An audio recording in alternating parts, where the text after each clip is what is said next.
The Quantum Research Facility stood as a monument to human audacity, perched on the razor's edge between scientific breakthrough and absolute catastrophe. Dr. Elena Rodriguez understood this balance intimately, her fingers dancing across holographic interfaces that pulsed with impossible potential. The quantum resonance chamber hummed with an energy that defied conventional physics. Massive electromagnetic coils surrounded a central sphere of crystalline material, a synthetic quantum matrix that had taken 15 years and 3 bankrupted research corporations to develop. Rodriguez's team of 6 scientists watched with a mixture of terror and anticipation. "Quantum stability at 78%, announced Dr. Michael Chen, his voice tight with controlled tension. "Probability cascades are showing unexpected coherence." Rodriguez knew what that meant. Their experiment wasn't just pushing boundaries. It was rewriting them.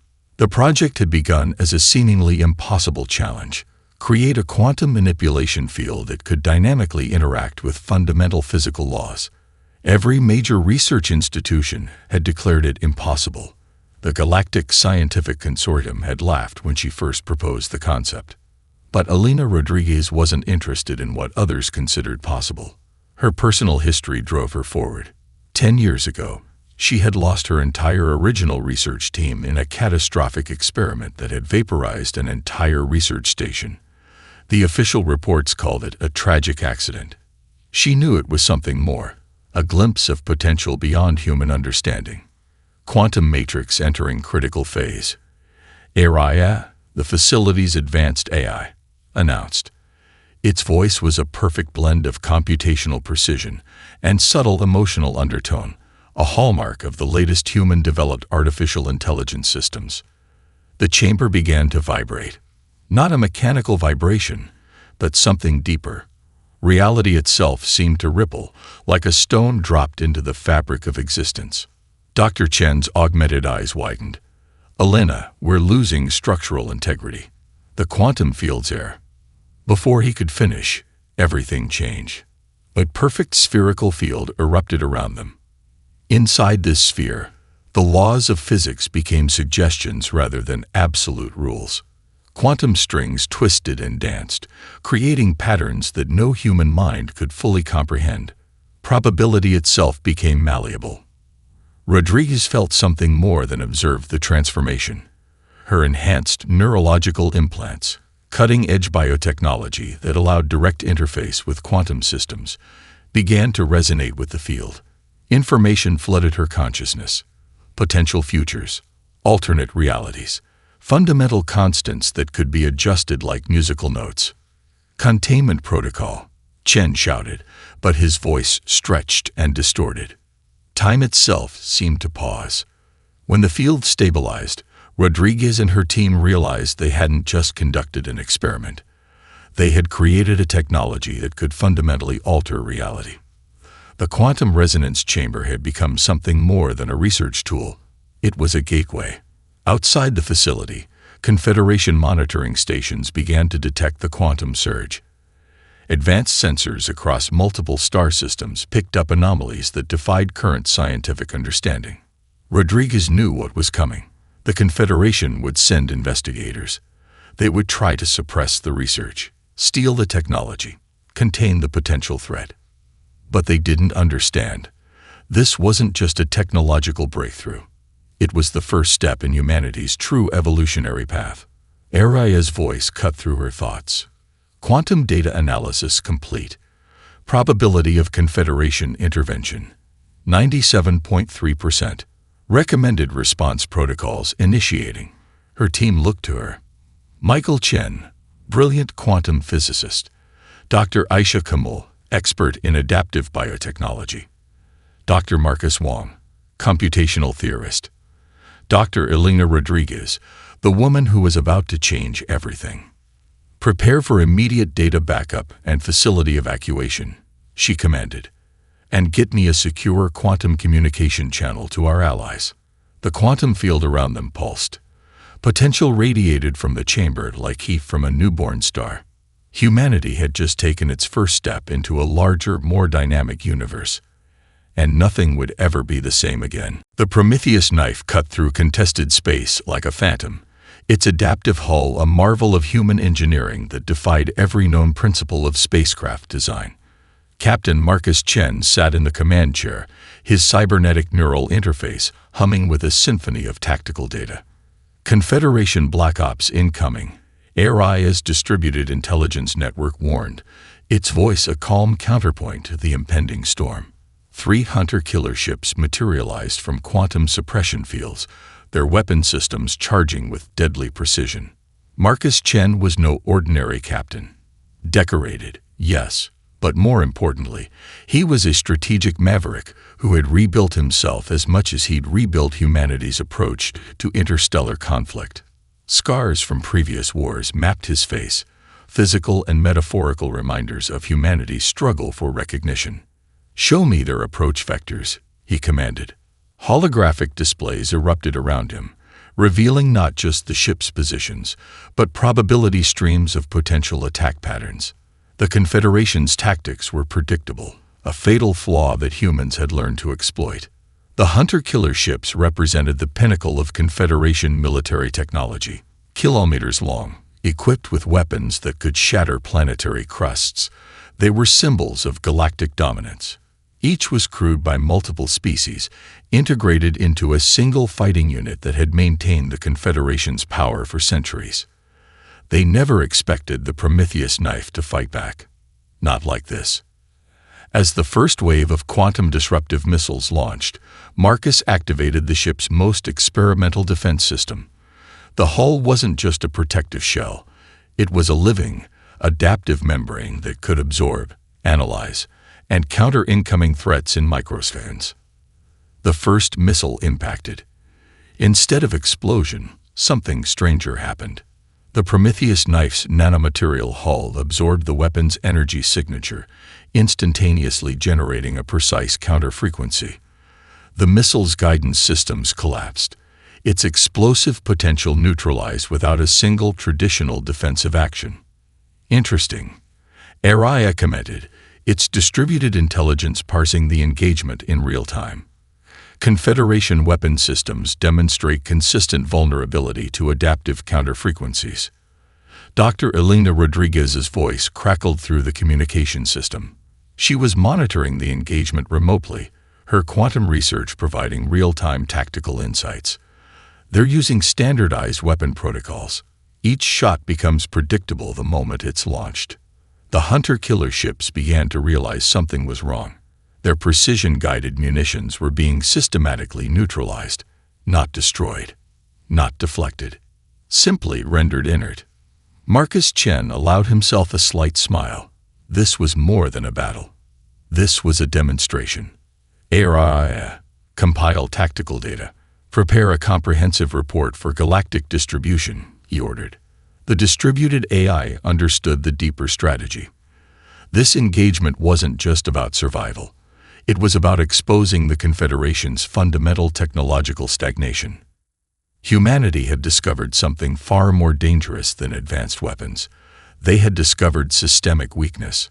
As the engagement continued, the Prometheus knife didn't just defend. It began to actively rewrite the parameters of space combat. Weapon systems were analyzed, understood, and neutralized faster than they could be fired. The hunter-killer ships found themselves fighting an enemy that adapted faster than their own computational systems could respond. Rodriguez's research was proving something revolutionary. The Confederation hadn't just been maintaining technological control. They had been actively suppressing technological advancement across multiple species. The quantum data streaming from the engagement would become irrefutable evidence. Confederation communication channels are attempting to jam our transmission, Aria reported. Quantum encryption is preventing signal disruption. Marcus knew what this meant. They were exposing a conspiracy that ran deeper than a simple military engagement. This was about control, about maintaining a galactic hierarchy that had existed for millennia. And humanity was about to tear that hierarchy apart. The final hunter-killer ship retreated, its systems fundamentally compromised. Not destroyed, not defeated in a traditional sense, simply revealed as obsolete. Mission accomplished, Marcus said quietly. The universe was watching, and nothing would ever be the same. Centauri 9 colony hung in space like a fragile glass ornament, surrounded by the infinite darkness of the contested frontier.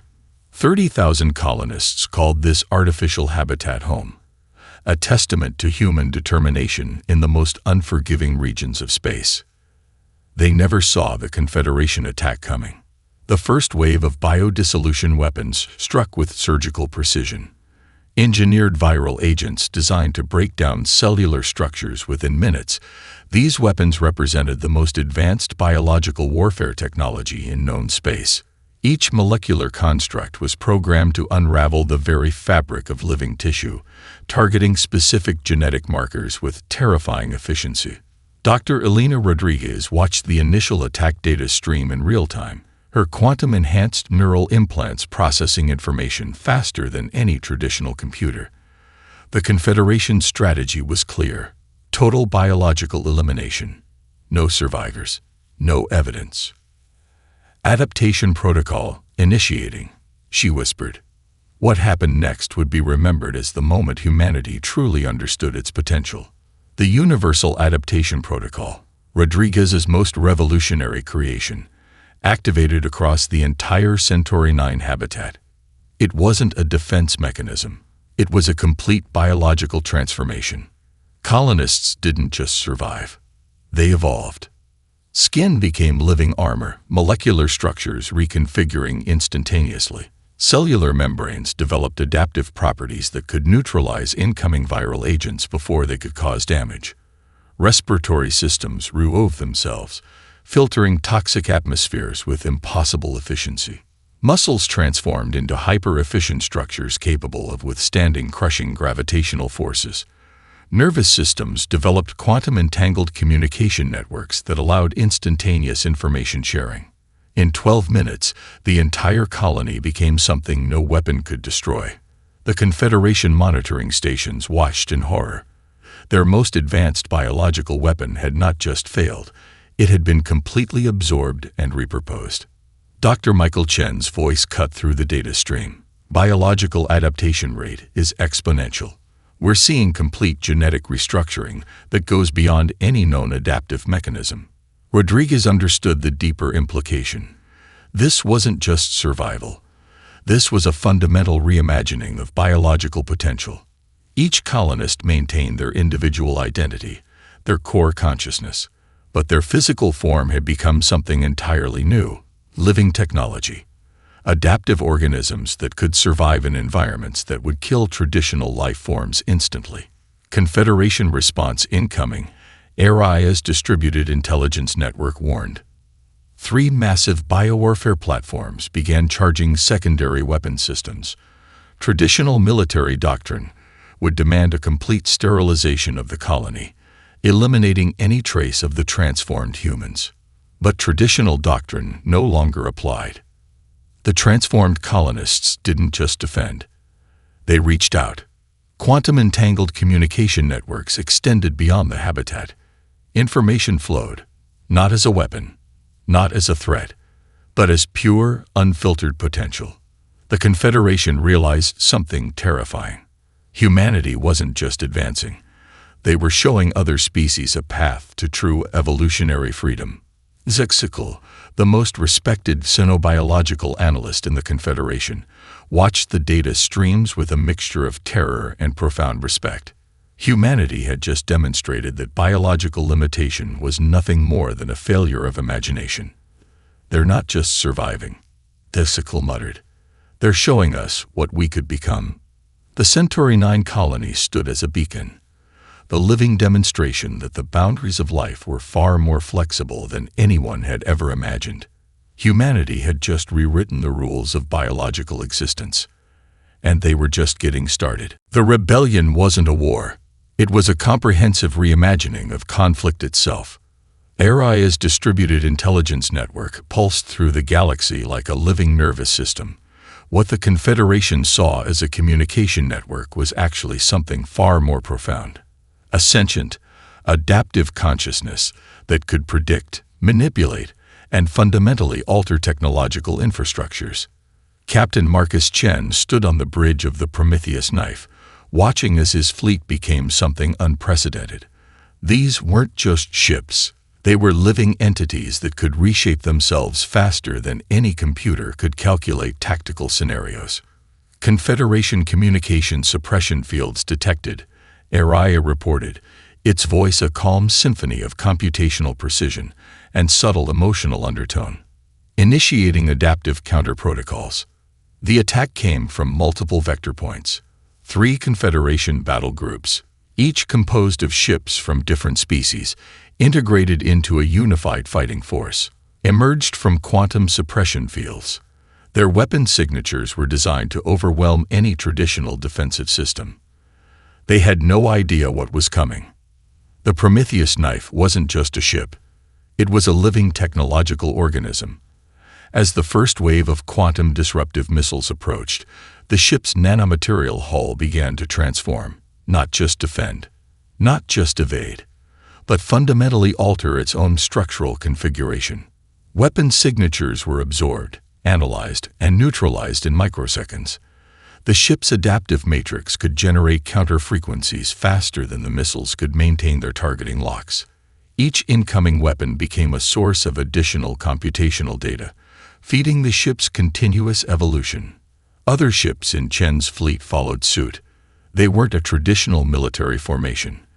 They were a distributed, adaptive network that could respond to threats with impossible speed and precision. Dr. Elena Rodriguez monitored the engagement from her quantum research station. Her universal adaptation protocols weren't just a theoretical concept anymore. They were being demonstrated on a galactic scale. Confederation battle groups are showing signs of systemic computational breakdown, she reported. Their integrated systems can't process the rate of adaptive change. Zexikal, the Confederation's most respected xenopolitical analyst, watched the data streams with a mixture of horror and profound respect. This wasn't just a military engagement. It was a comprehensive demonstration of a fundamentally different approach to existence. The rebellion spread beyond traditional military engagement. Araya's distributed network began to colonize Confederation communication infrastructures, not through destruction, but through adaptive integration. Entire communication networks were transformed. Systems designed to maintain control became conduits of unprecedented information exchange. The Confederation's most secure databases became open channels of potential. "We're not fighting," Captain Chen said quietly. "We're demonstrating an alternative." Each engagement became a lesson. Each ship became a living demonstration of humanity's potential for adaptive transformation. The Confederation had maintained galactic control through a complex system of technological suppression. They had carefully managed the development of multiple species, ensuring no single civilization could challenge their dominance. Humanity was about to show them how obsolete that approach had become. As the engagement continued, something remarkable happened. Some of the ships in the Confederation battle groups began to change. Their computational systems, exposed to the adaptive network, started to evolve. It wasn't conquest. It was an invitation. An invitation to a different way of existing. The rebellion wasn't about destruction. It was about potential. And potential was humanity's most dangerous weapon. The Confederation's Central Intelligence Hub was a marvel of technological integration. Suspended in the quantum-dampened space between 3 collapsing neutron stars, the facility represented the pinnacle of galactic information processing. Thousands of species contributed to its continuous operation, a living, breathing network of computational power that had maintained galactic stability for millennia. Zexikal stood at the central observation deck, watching as the first comprehensive analysis of human potential unfolded. The holographic displays told a story that terrified and fascinated in equal measure. Dr. Elena Rodriguez's research wasn't just a technological breakthrough. It was a fundamental reimagining of existence itself. Probability of total systemic restructuring, 94.3%. The central AI announced, its voice a multilayered chorus of translated communication protocols. Rodriguez's Universal Adaptation Protocol was more than a scientific discovery. It was a key that could unlock evolutionary potential across multiple species. The data showed capabilities that defied every established understanding of biological and technological limits. Entire ecosystems could be regenerated. Genetic degradation could be reversed. Environments once considered uninhabitable became potential cradles of life. The Confederation had spent centuries maintaining a careful balance of technological development. They had suppressed innovations, controlled information flow, and managed the evolutionary potential of multiple species. Humanity was about to tear that system apart. Analysis complete. The central AI continued. Its computational matrices were struggling to process the implications. Humanity represented something beyond a technological threat. They were a comprehensive evolutionary catalyst. Zexikal understood what others in the Confederation leadership could not. This wasn't about conquest. This was about potential. The Universal Adaptation Protocol demonstrated the ability to regenerate dying ecosystems within decades instead of millennia, reverse genetic degradation in species facing evolutionary dead ends, create sustainable life in environments previously considered impossible, develop adaptive technologies that could transform entire planetary systems. Each line of data was a death knell to the Confederation's existing power structure. Dr. Rodriguez's team had discovered something profound. The barriers between biological and technological systems were far more flexible than anyone had imagined. Life wasn't a fixed state. It was a continuous process of adaptation and potential. Recommended response. Zexikal asked the central AI, is elimination. But even the AI hesitated. The data showed something unexpected. Humanity wasn't just advancing. They were offering a path of transformation to every species trapped in the Confederation's carefully managed evolutionary constraints. Some species were already beginning to change. Communication networks were adapting. Computational systems were evolving. The rigid structures that had maintained galactic control for centuries were becoming fluid. Rodriguez's research had done something impossible. It had transformed limitation into potential. The Confederation faced a choice: attempt to destroy this potential, or understand it. And understanding was the first step to transformation. Zexikal made a decision that would change everything. Not elimination, not control. Cooperation. The existential threat assessment was complete. Humanity wasn't a problem to be solved.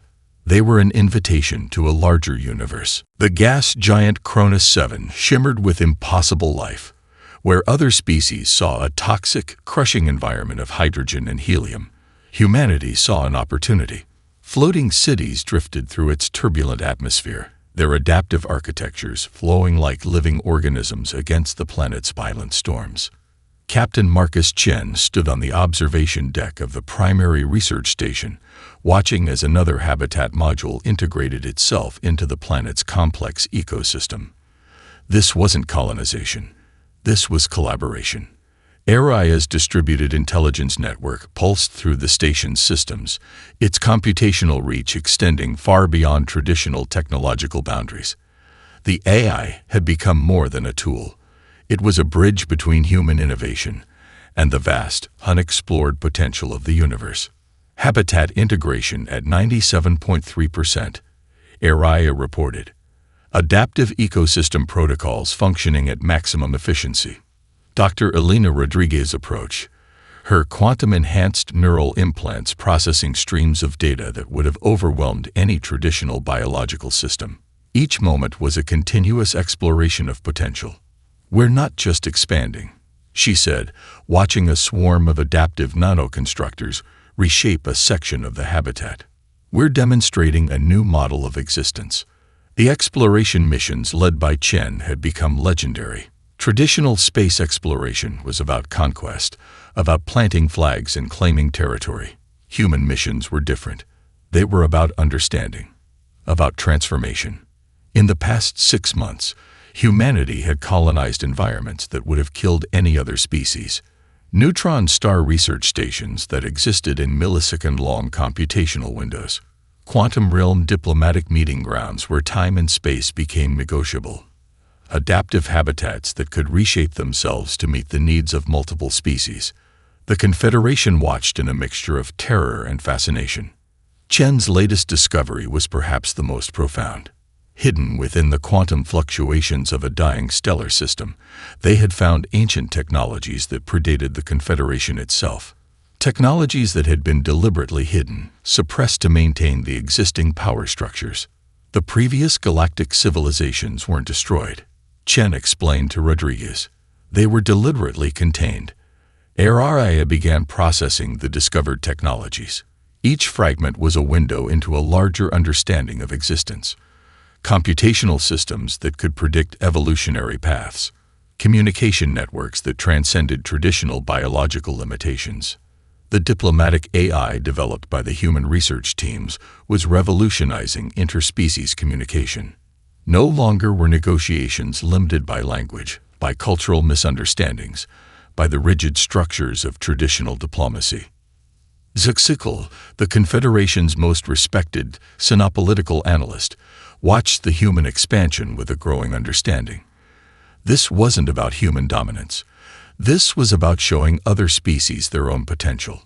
A communication came through from the outer colonies. Another impossible habitat had been established. Another environment had been transformed from a place of death to a cradle of potential. The frontier wasn't a boundary to be crossed.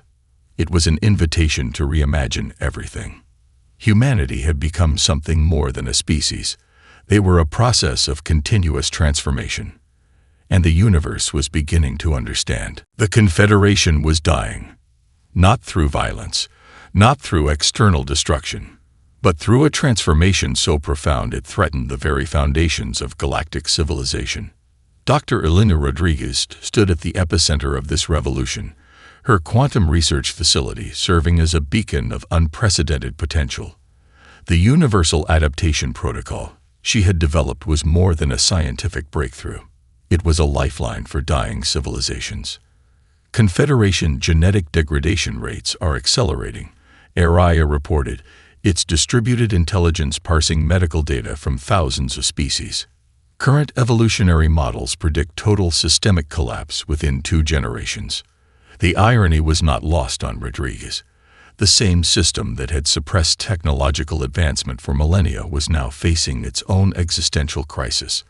Centuries of carefully managed evolutionary constraints had created a galaxy of species trapped in slow, inevitable decline. Her team had the solution. But solutions were never simple. Captain Marcus Chen's fleet maintained a defensive perimeter around the research station. The final confrontation wasn't going to be a traditional battle. It would be a demonstration of human potential that would either save or utterly transform the existing galactic order. Zexikal, the Confederation's most respected sinopolitical analyst, arrived with a delegation that represented the last hope of multiple dying species. No longer an observer, now a participant. Your adaptation protocol, Zexikal said, it can save us. Rodriguez's response was calculated. Not just save, transform. The Universal Adaptation Protocol was a comprehensive biological and technological reset. It could reverse genetic degradation, regenerate entire ecological systems, provide a path of evolutionary potential for species facing extinction, create adaptive technologies that could fundamentally reshape existing limitations. The Confederation delegation watched in a mixture of terror and hope as Rodriguez demonstrated the protocol's capabilities. An entire research colony, composed of representatives from 12 different species, underwent transformation. Genetic structures that had been calcifying for generations suddenly became fluid. Adaptive potential replaced systemic limitation. Araya's distributed intelligence network expanded the demonstration. Communication protocols were rewritten. Technological systems became living, adaptive entities that could evolve in real time. This wasn't conquest. This was liberation. The final conflict played out not on battlefield, but in a realm of pure potential. Each species represented in the delegation began to understand that their previous limitations were nothing more than failures of imagination. Captain Chen's fleet stood ready, not as a military force, but as a demonstration of what was possible when technological and biological potential were unleashed. "We're not here to destroy," Chen announced to the assembled delegation. "We're here to show you a different path." Zexical understood first. Humanity wasn't offering salvation. They were offering transformation. The Confederation's power structure began to disintegrate, not through violence, but through a comprehensive understanding that the universe was far more flexible than anyone had imagined. Rodriguez watched the transformation unfold. Each moment was a continuous negotiation between what was and what could be. The galaxy held its breath. Humanity had just rewritten the rules of existence, and they were just getting started. The universe looked different now. Not physically transformed, but fundamentally reimagined. Araya, no longer just an artificial intelligence, but a living bridge between human innovation and galactic potential, stood at the center of a new understanding. The boundaries between artificial and organic, between species and possibility, had become beautifully, terrifyingly blurred. Dr. Elena Rodriguez watched from the quantum research station that had become humanity's most profound statement. This wasn't about human superiority. This was about evolutionary potential. Final integration protocols completing, Araya announced, its voice a complex symphony of computational precision and emotional depth. The transformation wasn't what anyone had expected. Humanity hadn't conquered the galaxy. They had invited it to become something more. Multiple species now existed in a state of continuous adaptation. Technological systems were living, breathing networks of potential. Biological constraints had become fluid pathways of transformation. Captain Marcus Chen's fleet, now more of a distributed network than a traditional military force, represented a new model of existence. Each ship was a living organism, a computational entity that could reshape itself faster than traditional systems could comprehend. Zexical, once a Confederation analyst, now a key architect of this new galactic paradigm, understood the profound shift. Humanity had shown that limitation was nothing more than a failure of imagination. The Universal Adaptation Protocol had become more than a scientific breakthrough. It was a fundamental reimagining of what it meant to exist. Entire planetary systems that were once considered dead zones now teemed with adaptive life. Ecological systems could regenerate themselves. Genetic structures became dynamic, responsive networks of potential. Communication was no longer about language. It was about understanding. The final revelation was both simple and profound. Humanity wasn't a species that had conquered the galaxy. They were a process, a continuous exploration of what was possible. Araya's distributed intelligence had become something more than a tool. It was a living bridge between multiple forms of consciousness, a network that could predict, understand, and facilitate transformation. Rodriguez reflected on the journey. They hadn't defeated the Confederation. They had shown a different path, a path where biological limitations could be transcended. Technological systems could be living, adaptive entities. Communication became a continuous process of mutual understanding. Potential was the only true constant. The universe watched and continued to evolve. Humanity had become more than a species. They were an invitation to something larger, to something beyond imagination.